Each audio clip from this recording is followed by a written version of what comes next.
Hey, what is going on, guys? Max Settings here, and welcome back to another review.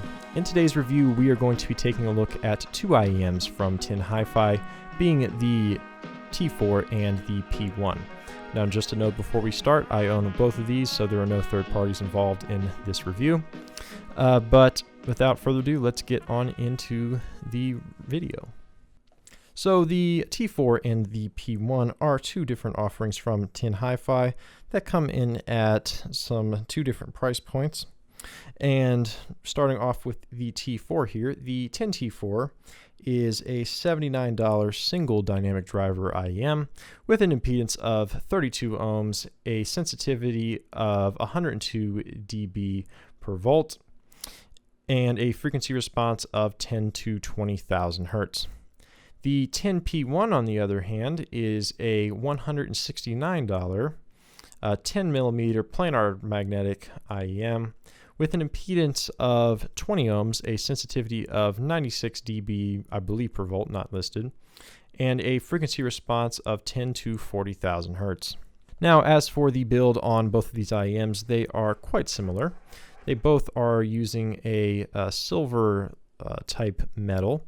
Now, I think some people are going to say that the P1 probably feels a little bit better built because it's heavier, but to me they feel roughly the same exterior build, both just a silver type metal for the exterior, and both feel decently well built for the IEM housing itself. Now, as for the cables, not a huge fan of either of them. The T4 cable is a dual braided or dual strand cable that goes to single strand after the split, and it's quite rubbery and very springy, and it's kind of annoying to deal with. I don't really like the cable on the T4, so I would replace that. The cable on the P1, on the other hand, is better. It looks to me to be like a 4-strand, so it's very, very loosely braided copper cable. Then it splits and goes to like a 2-strand twist with an ear hook, which the T4 also has an ear hook. So this one's better than the T4 cable, but also not spectacular in my book. So I would look into aftermarket cables for both of these. Now, one more thing to note about the build here is that both of these IEMs are using MMCX connectors. I much prefer 2-pin connectors because MMCX has quite a high failure rate and is not very good if you intend to be plugging and unplugging your IEM cables and swapping them around between different types. So I much prefer 2-pin, but both of these are MMCX. Now, as for included accessories, both these IEMs come in quite large boxes, and inside you will find carrying cases here, as well as a series of silicone and foam tips. The T4 comes in this box here. It is a little bit bigger than the one that the P1 comes in, and I have to say I much prefer the T4 case here. It's much easier to get the IEMs into a case of this size and shape than this very skinny, narrow case that the P1s come in. This case is very difficult to get the IEMs in and get it to close, at least in my experience. But your mileage may vary on how well you are at wrapping up IEMs. So now moving on into the comfort section, the T4 as well as the P1 I find comfortable. The T4 is a relatively skinny, round-bodied IEM, and it's quite easy to get a nice deep insertion, and I find it quite comfortable, and it doesn't wear on me too much after long periods of wear. So T4 I find quite comfortable. The P1 I actually find even more comfortable. It's not as deep of an insert, at least for me, as the T4 is, as a much skinnier and shorter nozzle. But it fits in my ear nice despite this triangular shape, and it really works with my ear. And I find this IEM very, very comfortable, believe it or not. So P1 is a very, very comfortable IEM to me, but the T4 is also quite comfortable. So comfort is very good on both, at least in my experience. And now, as for power requirements, these are both IEMs, so nothing too crazy in terms of power. Now, the P1 is harder to power than the T4 is, but both of which should be quite doable on portable devices such as phones.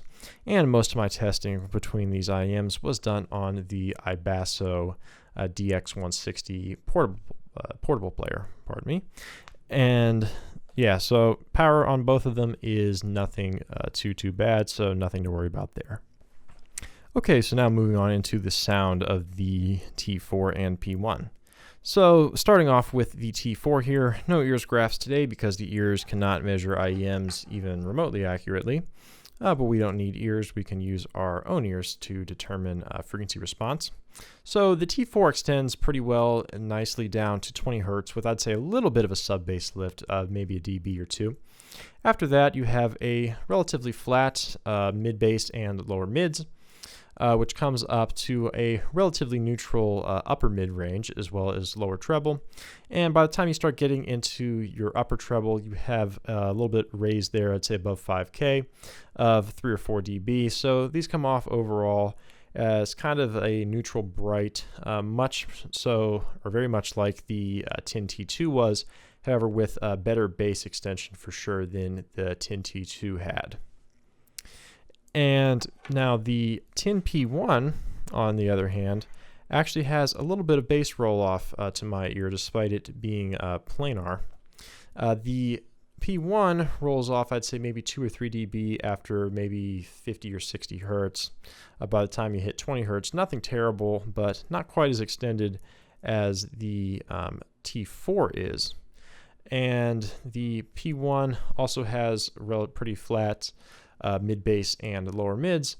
However, it has a little bit of a recession in your upper mids and lower treble of 2 or 3 dB. And after that, you actually have some relatively rolled off and dark treble after about 6K. There's a little bit, I'd say, of maybe 9-10K treble that comes back up a little bit.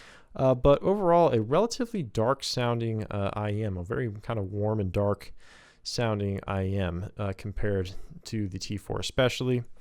And of note, neither one has particularly very good air, which is being a lot of frequencies above 10 kilohertz. So now moving on to other aspects of the sound. Now, dynamics on them. The T4, I think, is a little bit more dynamic than the P1 is. Not significantly more dynamic, but just a little bit punchier. Now, it might be that little bit extra bass is throwing me off, but I don't think so. I think the T4 sounds a little bit more dynamic and punchier than the P1 does, but like once again, not significantly so. Not that either one is too compressed sounding. Now, timbre between the two, I think the T4 has a little bit better timbre overall than the P1. The P1 sounds a little bit on the plasticky side, like a lot of lower end type planars do. But neither one is horrible by any means. And I have to give props to the P1 for being the first planar IEM I've heard that has decent tonality stock without EQ. Like these actually have decent FR and tonality overall. And that's something that can't be said about the likes of the Audeze iSigns or the Syndy Iva. Which are Syndy Aya, pardon me, which are the other planar IEMs that I've heard. So yeah, good overall tonality on the P1 here for it being a planar, just something I wanted to mention here. Now, as far as soundstage goes, the P1 has a very narrow soundstage or head stage, depends on how you want to call it for IEMs. The P1 sounds very, very narrow and kind of closed in, kind of like a ball of sound, which I actually think gives them a little bit more vocal intimacy than the T4 does, despite the T4 having much more forward vocals. It's kind of weird.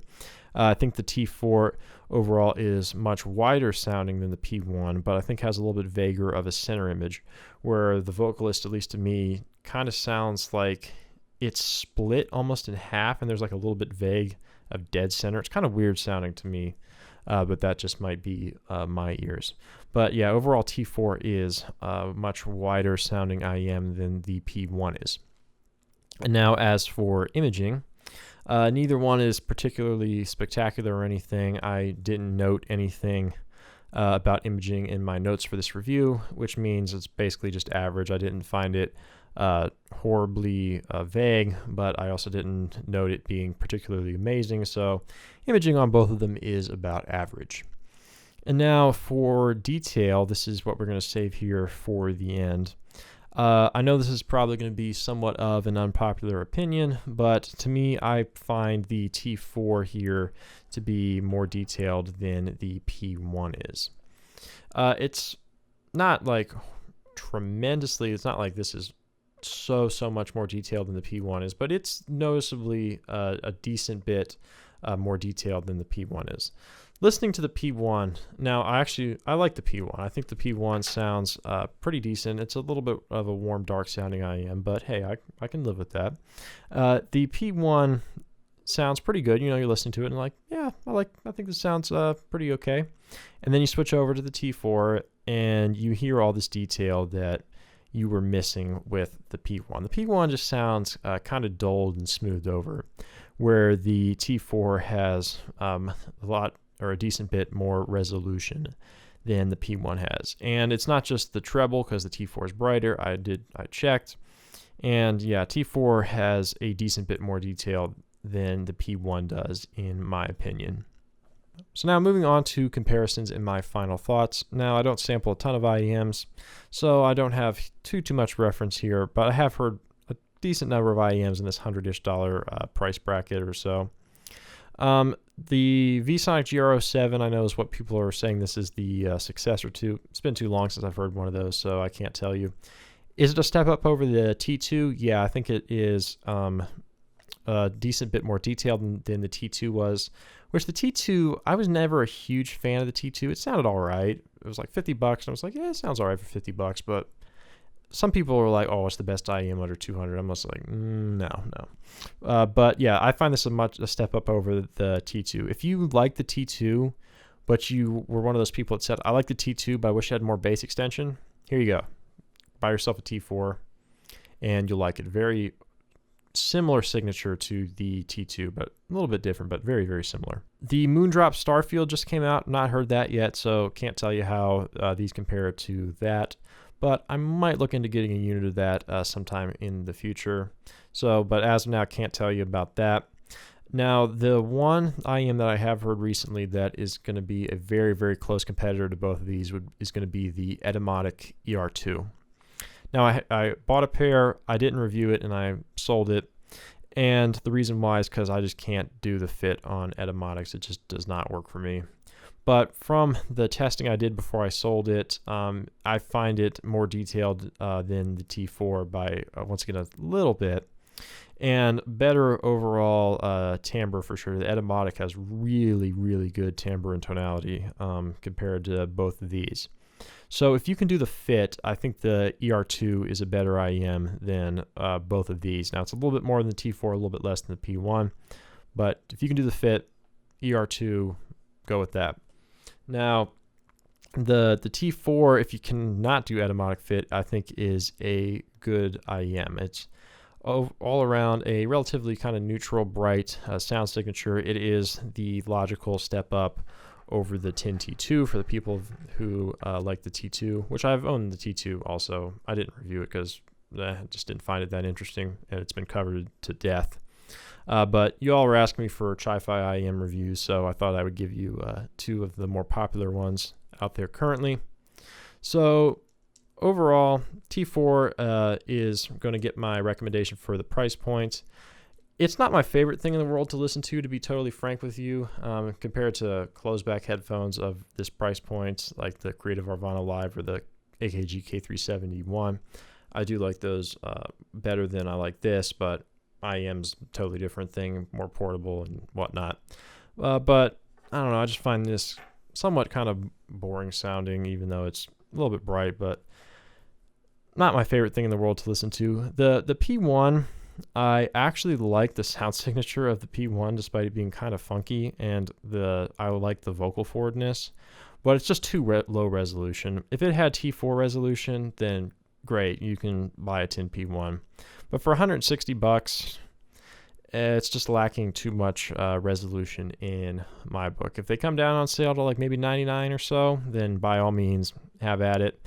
I don't hate it. I think it's a decent sounding IEM. It just lacks resolution. That's its biggest flaw to me, and probably lacks treble for a lot of you out there, but I don't mind as much with the Tin P1. But anyway, guys, I hope you enjoyed my review of the Tin T4 and Tin P1. I know you all were asking for some Chi-Fi IEM reviews, so I gave you a couple. Links to where to buy these in the description below, as well as my Twitter and my contact email. And one more thing to note here at the end, the tips that are on both of these are not any of the stock tips. These are Symbio tips, which are my personal favorite tip. But I did try the stock tips and a few other tips I have lying around for those of you who say that, whatever, I know IEM people with their tips can be kind of picky. But yeah, I've tried other tips, and my opinion on them is unchanged across tips. But anyway, yeah, I'll link the Symbio tips in the description below.